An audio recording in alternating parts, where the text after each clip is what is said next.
The Fall of Yugoslavia and the Soviet Union by Sebastian. The Soviet Union and Yugoslavia were very different. Yugoslavia was set up essentially as 6 semi-autonomous republics ruled through Belgrade, which is modern-day Serbia, and while it was a communist state, it was not quite as authoritarian or as Stalinistic as the Soviet Union was. Yugoslavia was set up by this man here, Marshal Tito. Tito was a relatively benevolent dictator, while Joseph Stalin, his counterpart, was quite ruthless. Yugoslavia did a good job of staying out from under the thumb of Stalin, did not join the Warsaw Pact, and did not really cooperate with the Soviet Union that much. While the Soviet Union and Yugoslavia were very different, they were also very similar. Both were communist states, and by the mid-1980s both were experiencing a lot of both social and economic problems. These problems would ultimately end up bringing down both states. And by 1989 this became bitterly obvious. The important leaders in both nations played a big role. Slobodan Milosevic, the head of Serbia, and President Tudjman, the head of Croatia. Then for the Soviet Union we have Mikhail Gorbachev, the premier of the Soviet Union, and then Boris Yeltsin, the first president of the Russian Federation. The violence in Yugoslavia did not start until Bosnia tried to leave Yugoslavia.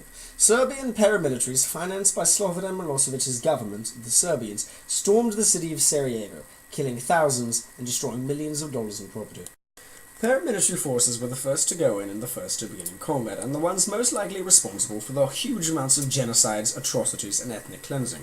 But regular army forces did eventually engage in combat. The war would last nearly 5 years and would involve a lot of flip-flopping of sides between the Bosnians and the Serbians and the Croatians. At one time they'd all be fighting each other, or flip to another side. It was quite complicated.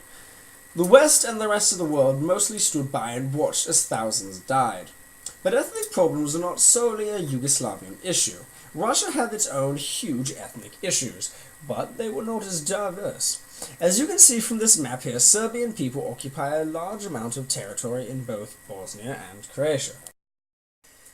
While ethnic problems in Yugoslavia were very intense, ethnic problems were not solely in Yugoslavia.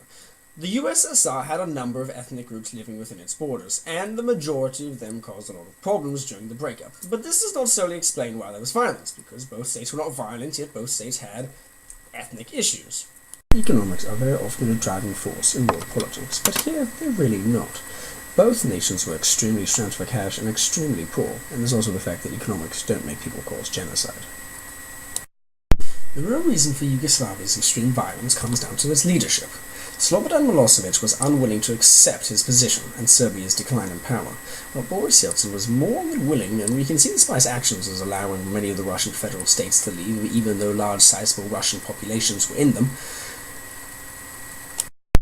Milosevic was so unwilling to allow Serbia's power to lapse, or even Yugoslavia to collapse, that he would even use death squads, paramilitary units, and military forces to enact ethnic cleansing, killing hundreds of thousands of Muslims and Croatians and Bosnians trying to hold on to power. Milosevic honestly can get as much of the bad press as he should. He's a terrible, terrible person and one of history's deepest monsters, if not one of history's least known monsters. This is a stark contrast from what happened in the Soviet Union. The Soviet Union's breakdown was not at all coordinated or even that well organized, but it was not at least violent, while Yugoslavia's was terribly so, and that honestly comes down to the main difference of leadership. Milosevic honestly was a terrible person, unwilling to accept his circumstances and willing to use violence to try to turn back the clock. While Boris Yeltsin was, well, an alcoholic, at least someone willing to accept what he'd done. Milosevic was never tried or convicted for any of the war crimes he committed, even though it's believed that he's killed over 100,000 men.